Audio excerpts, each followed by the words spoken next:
디모데전서 4장 말씀입니다. 디모데전서 4장 7절, 8절 두 절 말씀을 우리 함께 읽겠습니다. 망령되고 허탄한 신화를 버리고 경건에 이르도록 내 자신을 연단하라. 육체의 연단은 약간의 유익이 있으나 경건은 범사에 유익하니 금생과 내생에 약속이 있느니라. 아멘. 금요기도회 때 계속해서 경건에 이르는 훈련이라는 제목으로 말씀을 전하고 있습니다. 우리 지난주에는 청년부 연합 집회가 있었고요. 그리고 또 그 전주는 우리 중고등부 수련회로 두 주를 쉬었기 때문에 우리가 경건에 이르는 훈련이 무엇인지를 잠깐 복습을 하고 시작하겠습니다.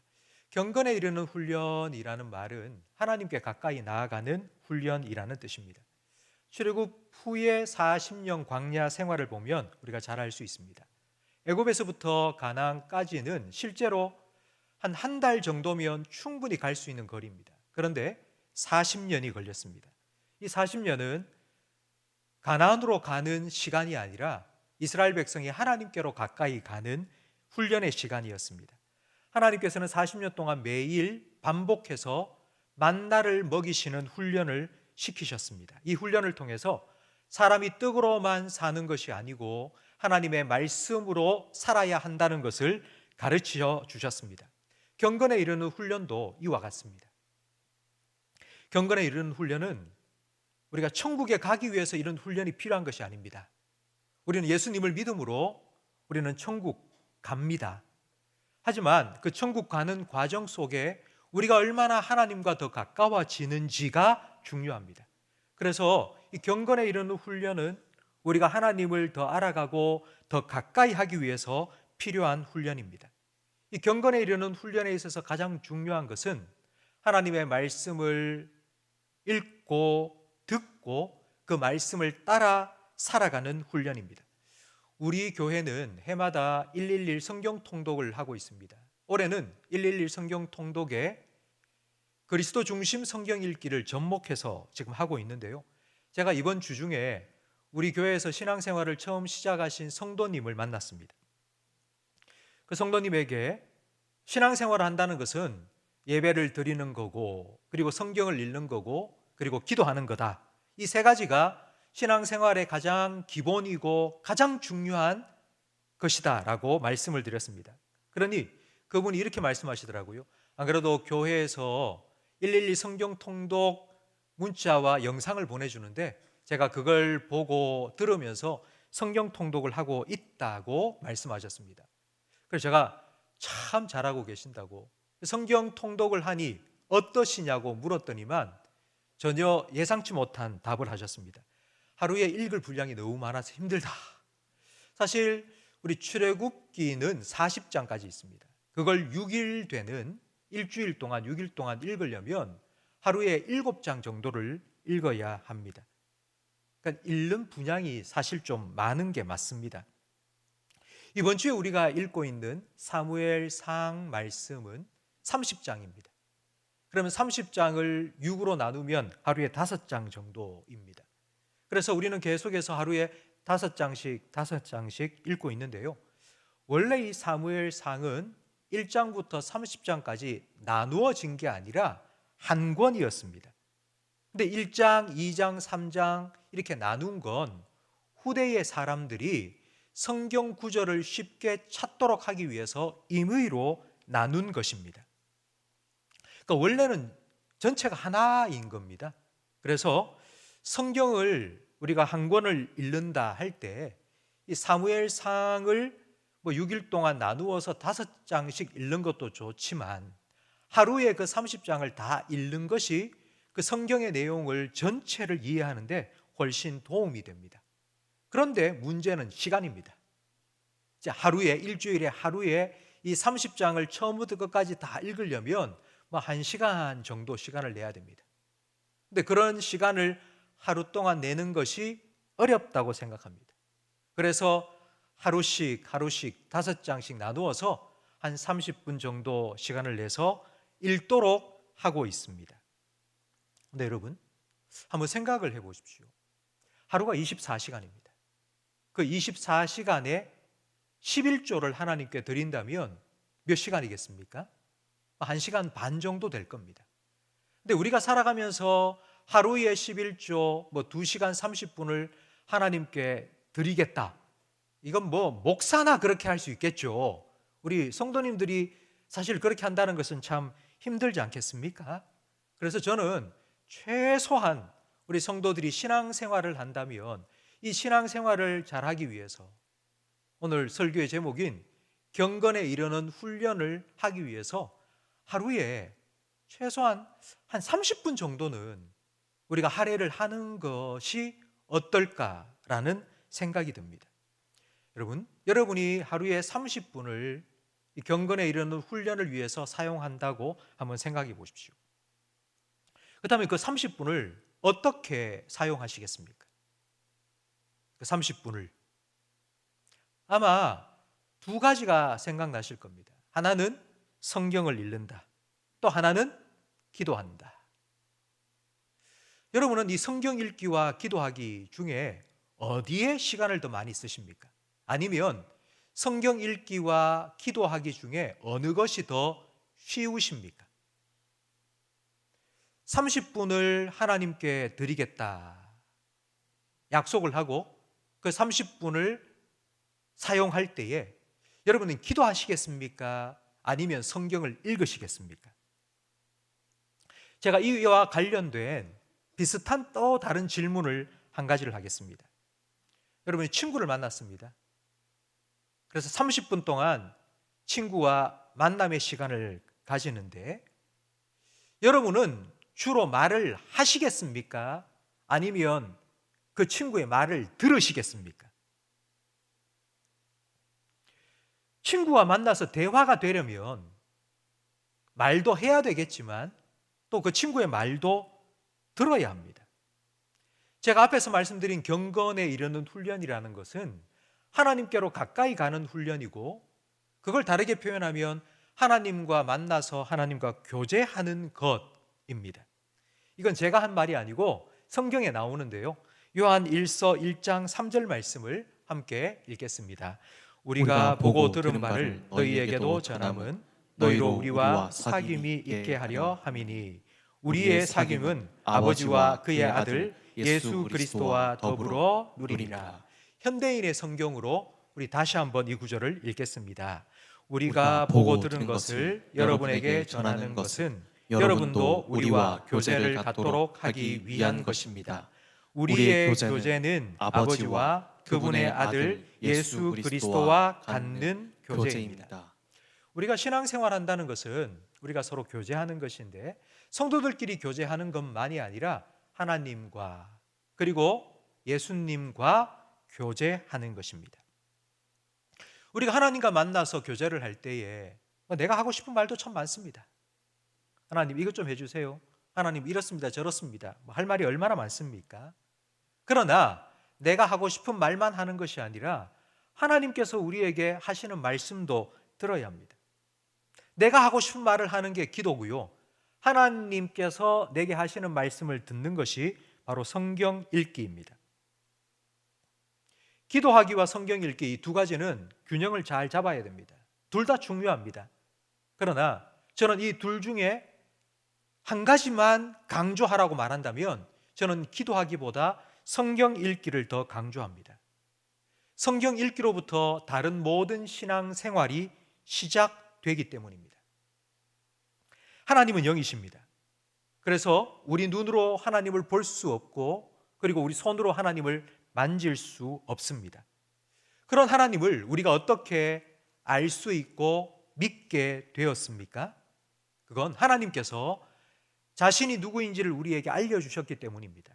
그리고 하나님께서 어떤 일을 행하셨는지를 우리에게 알려주셨기 때문입니다. 그리고 또 하나님께서는 우리에게 무엇을 원하시는지를 말씀해 주셨습니다. 무엇을 통해서? 바로 이 성경 말씀, 하나님의 말씀을 통해서 하나님께서는 자신을 우리에게 알려주셨고 하나님이 우리에게 무엇을 원하시는지를 가르쳐 주셨습니다. 그래서 성경은 하나님의 자기 소개서이기도 하면서 우리에게는 우리 인생 사용 설명서라고 할 수 있습니다. 만약 하나님의 자기소개서인 성경을 읽지 않는다면 어떤 일이 일어날까요? 하나님께서 나는 이런 하나님이다 하고 우리에게 알려주셨습니다. 성경을 통해서. 그런데 우리가 그 성경을 읽지 않으면 우리는 하나님을 알 수 없습니다. 우리가 하나님을 알지 못하면 어떻게 되는지를 성경에서 잘 보여주는 사건이 있는데, 그게 바로 이스라엘 백성이 출애굽한 후에 금송아지를 만들어 섬긴 사건입니다.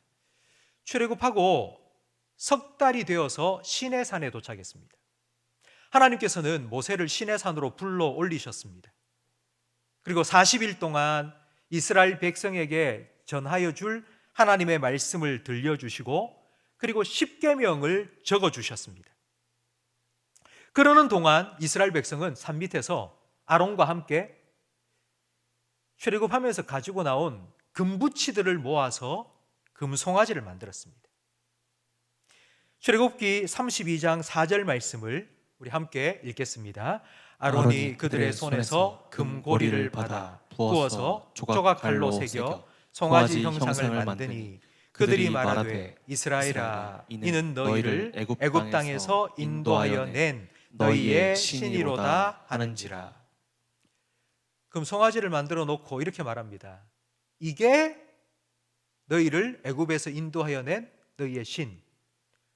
애굽에서 인도하여 내신 신이 누구십니까? 하나님이죠. 그러니까 이게 하나님이라고 이스라엘 백성은 금송아지를 섬긴 겁니다. 여러분, 하나님의 말씀이 없으면 사람이 하나님을 만듭니다. 그런데 그 하나님은 어떤 하나님일까요? 내가 원하는 하나님입니다.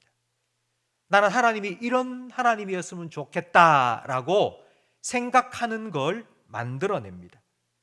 내가 원하는 대로, 내가 생각한 대로 하나님을 만들어서 그 하나님을 믿게 됩니다.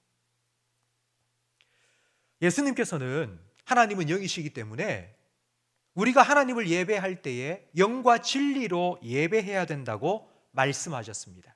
우리 요한복음 4장 24절 말씀을 함께 읽겠습니다. 하나님은 영이시니 예배하는 자가 영과 진리로 예배할지니라. 아멘. 하나님은 영이십니다. 우리가 볼 수 없고 만질 수 없습니다. 그런 하나님을 올바르게 예배하기 위해서는 일단 영으로 예배해야 됩니다. 영으로 예배한다는 말은 내 영을 다하여서, 내 마음을 다하여서, 내 진심으로 하나님께 예배를 드리라는 뜻입니다. 그러면 두 번째로 진리로 예배를 하라는 건 무슨 뜻일까요? 진리는 무엇입니까? 진리는 성경 말씀입니다. 하나님께서 하나님이 어떤 분이신지를 성경을 통하여 우리에게 알려주셨습니다. 그렇다면 우리는 성경에 기록된 그 하나님을 그대로 믿고 그 하나님께 합당한 예배를 드려야 합니다. 하나님을 우리가 온전히 예배하려면 우리는 영으로 예배해야 될 뿐만 아니라 진리로 예배해야 됩니다. 그래서 우리는 하나님의 말씀을 읽어야 됩니다. 첫 번째로 성경은 하나님의 자기 소개서이고요. 두 번째로 성경은 우리에게 인생 사용 설명서입니다. 하나님께서는 자기 형상대로 창조한 우리 사람들이 어떻게 살아가야 하는지를 성경 말씀을 통하여서 자세히 알려주셨습니다. 우리가 어떤 가전제품을 산다든지 그러면 그 가전제품을 사면 따라오는 게 있습니다. 제품 사용 설명서. 이제 그걸 자세하게 잘 읽어봐야지 고장내지 않고 잘 사용할 수 있습니다. 성경은 우리 인생 사용 설명서입니다. 디모데후서 3장 16절 말씀을 함께 읽겠습니다. 모든 성경은 하나님의 감동으로 된 것으로 교훈과 책망과 바르게 함과 의로 교육하기에 유익하니 이는 하나님의 사람으로 온전하게 하며 모든 선한 일을 행할 능력을 갖추게 하려 함이라. 아멘. 하나님의 자기 속에서 성경을 모르면 우리가 하나님을 모릅니다. 우리 인생 사용 설명서인 성경을 읽지 않으면 우리는 우리가 어떻게 살아야 하는지 모릅니다. 그러면 각각 자기 소견에 옳은 대로 판단하고 결정하고 살았던 사사시대처럼 됩니다. 호세아 4장 6절 말씀을 함께 읽겠습니다. 내 백성이 지식이 없으므로 망하는도다. 호세아 선지자는 북이스라엘 여로보암 왕 때 활약했던 선지자였습니다. 근데 그 북이스라엘의 여로보암 왕 시대는 북이스라엘 역사 속에 가장 경제적으로 부여했던 시기고요. 그리고 군사적으로는 가장 강력했던 시기였습니다. 그런데 호세아 선지자는 그런 북이스라엘 백성들을 향하여서 이렇게 외친 겁니다. 하나님께서 말씀하시기를 내 백성이 지식이 없음으로 망하는도다. 내 백성이 돈이 없어서 망하는 것도 아니고 내 백성이 군대가 약해서 망하는 것도 아니고 지식이 없어서, 하나님을 알아가는 지식이 없어서, 경제적으로 부유하니까 하나님 찾지도 않고요, 군사적으로 강력해서 힘들고 어려운 일을 겪지 않으니까 하나님께 기도하지도 않았습니다. 그래서 이렇게 너무나도 살기 좋은 이때에 오히려 우상 숭배가 번성했던 것입니다. 그래서 호세아 선지를 통해서 하나님께서는 내 백성이 하나님을 아는 지식이 없기 때문에 망한다고 말씀하신 겁니다. 그래서 하나님의 이 말씀을 전하던 호세아 선지자가 이스라엘 백성을 향하여서 이렇게 말했습니다. 호세아 6장 3절 말씀을 함께 읽겠습니다. 그러므로 우리가 여호와를 알자, 힘써 여호와를 알자. 성도 여러분, 저는 호세아가 이스라엘 백성을 향하여서 외친 바로 이 말씀이 여러분에게 들려진 하나님의 말씀이 되기를, 하나님의 음성이 되기를 바랍니다. 하나님을 알아야 합니다. 우리가 힘써 하나님을 알아야 합니다. 하나님을 잘 믿기 위해서는 우리가 하나님이 누구신지 알아야 됩니다. 하나님을 알기 위해서는 하나님의 말씀을 읽어야 합니다. 성경을 그냥 읽으면 되지. 목사님 오늘 설교하는 것처럼 경건에 이르는 훈련이라 했는데 성경을 읽는데도 훈련이 필요합니까? 예, 필요합니다. 훈련이 필요합니다. 성경 읽기 훈련이 필요합니다. 2년 전에 우리 한국의 한 소설가가 노벨 문학상을 수상했습니다. 그때에 신문에 대서특필이 되었죠. 수많은 신문 기사가 쏟아졌는데요, 그 중에 제가 아직도 기억이 나는 한 제목이 있습니다. 그게 뭔고 하니 노벨 문학상 보유국이지만 문해력 뒤떨어지는 학생들이라는 제목입니다. 문해력, 요즘 텔레비전 보면 문해력 많이 나오는데요, 문해력이 뭐냐면 문장을 읽고 해석하는 능력입니다. 그러니까 글을 읽고 그 글을 이해하는 능력이 너무나도 많이 떨어졌다는 것입니다. 요즘 아이들은 한 3살, 4살부터 유튜브를 봅니다. 재밌는 동영상 나오는 유튜브를 계속하여 틀어줍니다. 텔레비전을 하루에도 1시간, 2시간 이상 보고 자랍니다. 그런데 그런 유튜브 영상이나 텔레비전을 보면 아주 빠르게 영상이 휙휙휙 전환이 됩니다. 만약에 아이가 핸드폰 가지고 유튜브를 보고 있다가 10초 동안 영상이 움직이지 않고 가만히 있으면 아이들이 어떻게 할까요? 막 때립니다. 고장이 났는가? 왜 안 움직이냐고. 10초 동안도 화면이 멈춰 있으면 아이들이 견디지를 못합니다. 이렇게 빠르게 움직이는 영상에 길들여진 아이들에게 책을 읽으라 하고 주면요, 아이들이 책을 읽을 수가 없습니다. 왜냐하면 책은 별로 재미가 없습니다. 책을 읽으려면 한 자리에 앉아서 10분이고 20분이고 호흡을 좀 길게 가지면서 계속하여서 쭉 읽어가야 합니다. 근데 이게 쉽지가 않습니다. 집중할 수가 없습니다. 요즘 청소년들 얘기를 들어보면 친구하고 대화를 하는데도 그냥 말하는 게 아니고요, 카톡하는 게 편하답니다. 근데 카톡하는 게 왜 그렇게 편할까요? 대화를 하려면 뭔가 생각을 하고 말을 만들어내야 됩니다. 근데 카톡을 하면 요즘 카톡에는 이모티콘이라는 게 있습니다.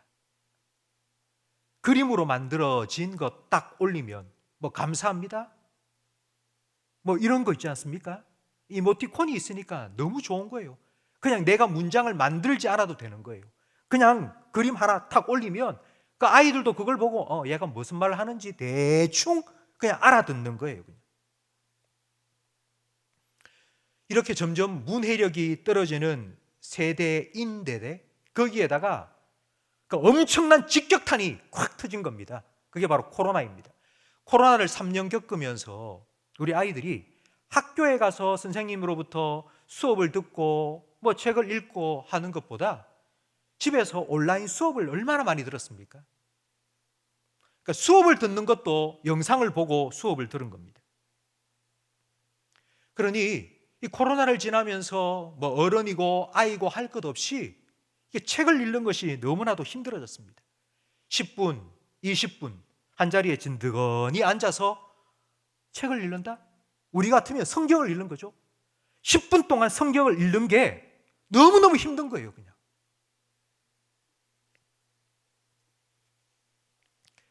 어떤 분은 이렇게 말씀하세요. 목사님, 내가 성경은 못 읽어도 내가 유튜브를 보면서 설교는 많이 듣습니다. 그런 말씀을 하세요.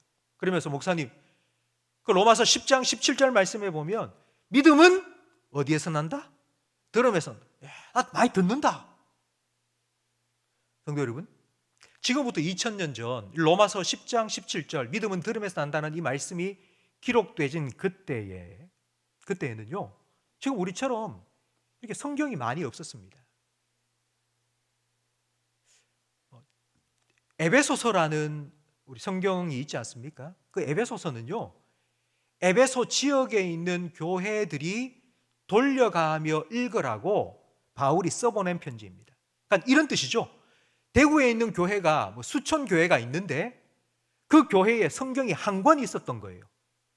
그래서 한 교회에서 그 에베소서를 읽고 나면 다른 교회에 또 옮겨서 그 교회에서 그 에베소서를 읽고 성도들이 함께 모여서 그걸 들은 거예요. 그래서 바울은 믿음은 어디에서 난다고요? 들음에서 난다고. 왜요? 그때는 이렇게 인쇄된 성경이 모든 사람에게 없었기 때문에요. 그래서 교회에 한 권 있을까 말까 한 성경을 가지고 앞에서 목사님이 읽어주면 성도들이 다 함께 모여서 그걸 들었던 것입니다. 여러분, 설교 듣기가 성경 읽기를 절대로 대체할 수 없는 두 가지 이유가 있습니다. 여러분, 설교를 일주일에 몇 번 들으십니까? 여러분 일주일에 설교를 몇 번 들으십니까? 한 2번 들으십니까? 아니면 3번 정도 들으십니까? 4번 정도 들으십니까?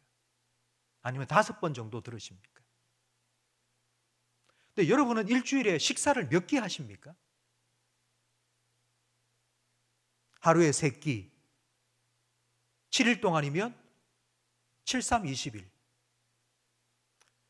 하루에 일주일에 우리는 20끼 정도 식사를 하면서 살아가고 있습니다.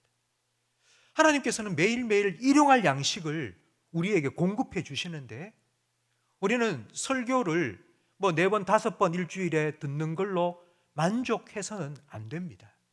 우리가 일용할 양식을 계속하여 먹어야 됩니다. 또 하나는 설교는 우리 성도들을 여러분을 대상으로 하는 설교입니다.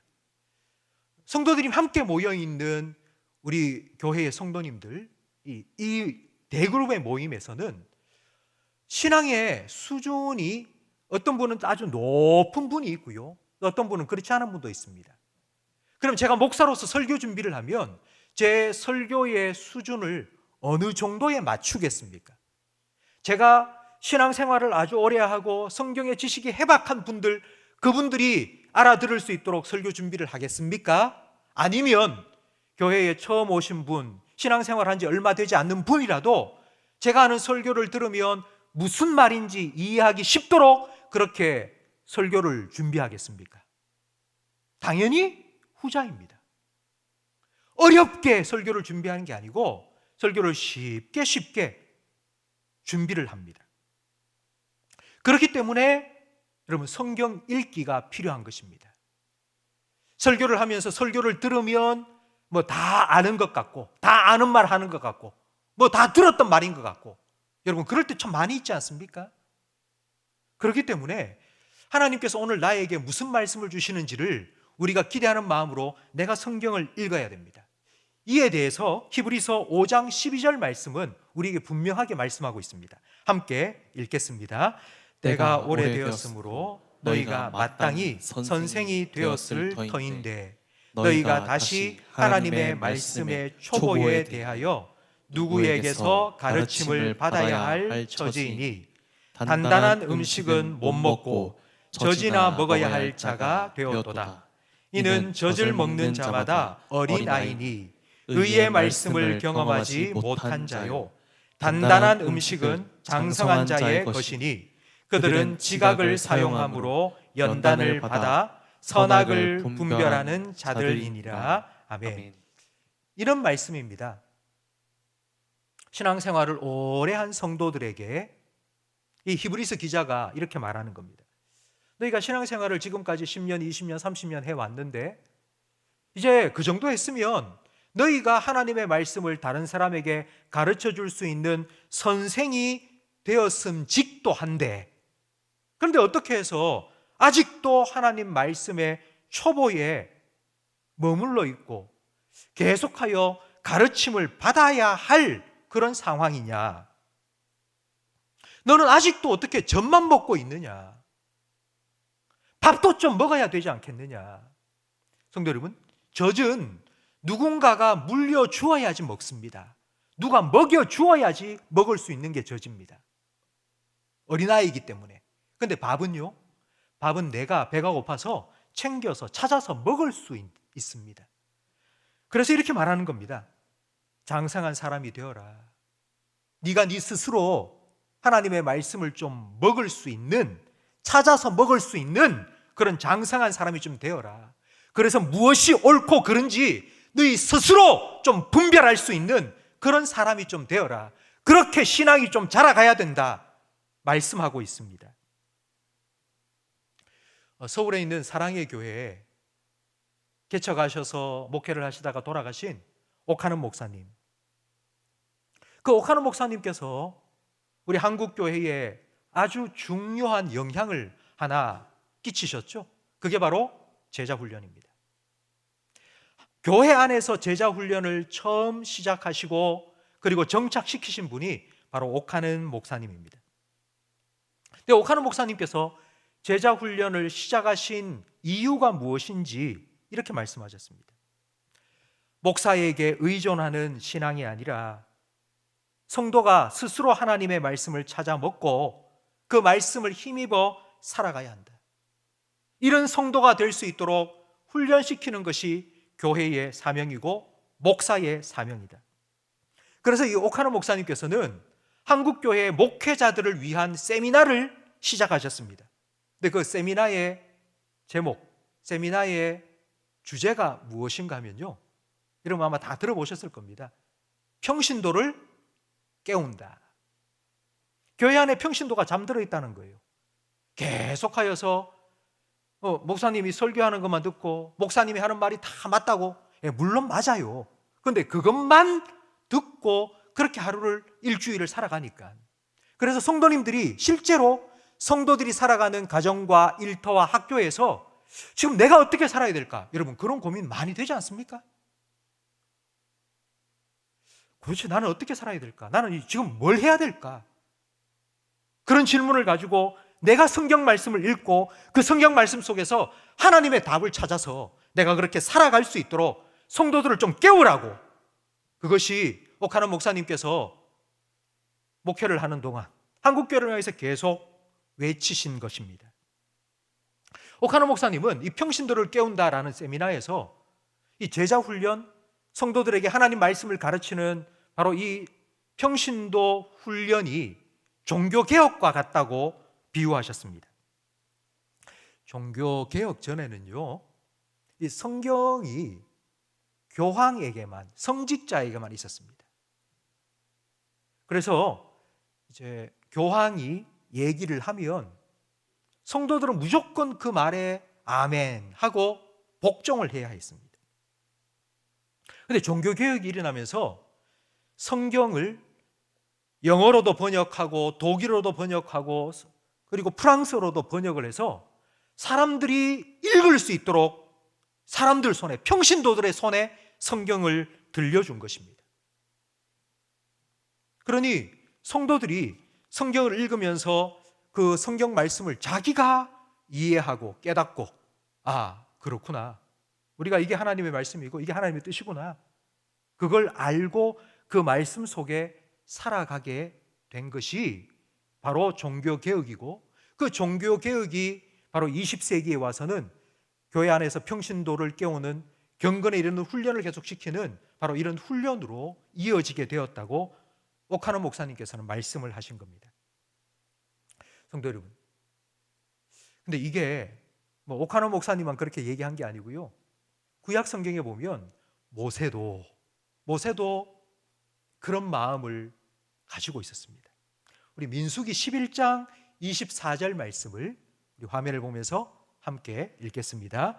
모세가 나가서 여호와의 말씀을 백성에게 알리고 백성의 장로 70인을 모아 장막에 둘러 세우매 여호와께서 구름 가운데 강림하사 모세에게 말씀하시고 그에게 임한 영을 70 장로에게도 임하게 하시니 영이 임하신 때에 그들이 예언을 하다가 다시는 하지 아니하였더라. 모세를 섬기는 눈의 아들 여호수아가 말하여 이르되 내 주 모세여 그들을 말리소서. 모세가 그에게 이르되 내가 나를 두고 시기하느냐. 여호와께서 그의 영을 그의 모든 백성에게 주사 다 선지자가 되게 하시기를 원하노라. 아멘. 여러분, 마지막 말씀을 한번 보세요. 모세가 이렇게 말합니다. 네가 나를 두고 시기하느냐. 지금 모세에게 하나님께서 늘 말씀을 하셨어요.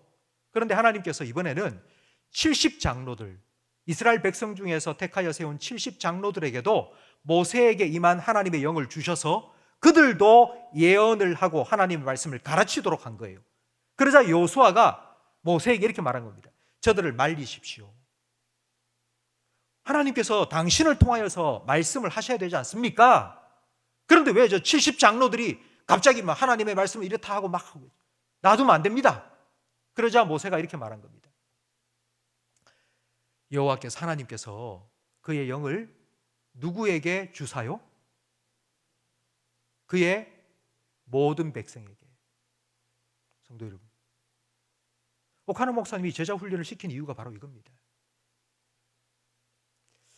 성령 하나님께서 우리 가운데 계시기 때문에 우리가 하나님의 말씀을 읽을 때 성령님께서 그 말씀을 생각나게 해주시고 가르쳐 주시고 깨닫게 해주십니다.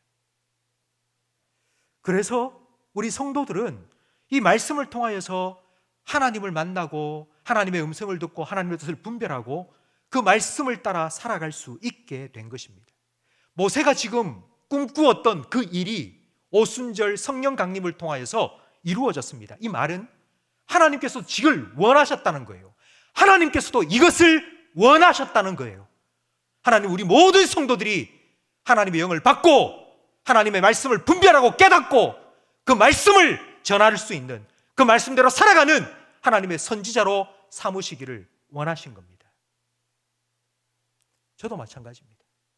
저도 우리 성도들이, 우리 교회 모든 성도들이 하나님의 말씀을 읽으면서 하나님이 내게 무엇라고 말씀하시는지, 하나님이 내게 어떻게 살아가라고 말씀하시는지를 오늘도 내일도 듣고 그 말씀을 따라 살아가는 하나님의 사람들이 되기를 간절히 바랍니다. 성도 여러분, 우리 교회가 이런 교회가 되기를 바랍니다. 저와 우리 교역자들이 이런 일을 잘할 수 있도록 기도해 주십시오.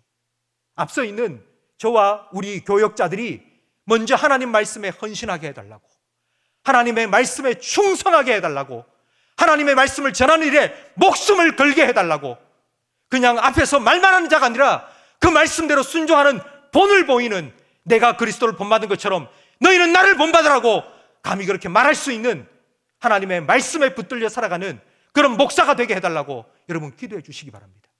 그래서 우리 교회 모든 성도들이 이 일을 위하여서 함께 하나님의 말씀을 붙잡고 하나님의 말씀을 듣고 하나님의 말씀을 배우고 그 하나님의 말씀에 순종하며 살아가는 이 경건에 이르는 훈련을 잘 해 나가는 우리 교회가 되고 우리 성도들이 되고 그리스도의 장성한 분량이 충만한 데 이르기까지 자라가는 우리 성도들이 될 수 있도록 성도 여러분,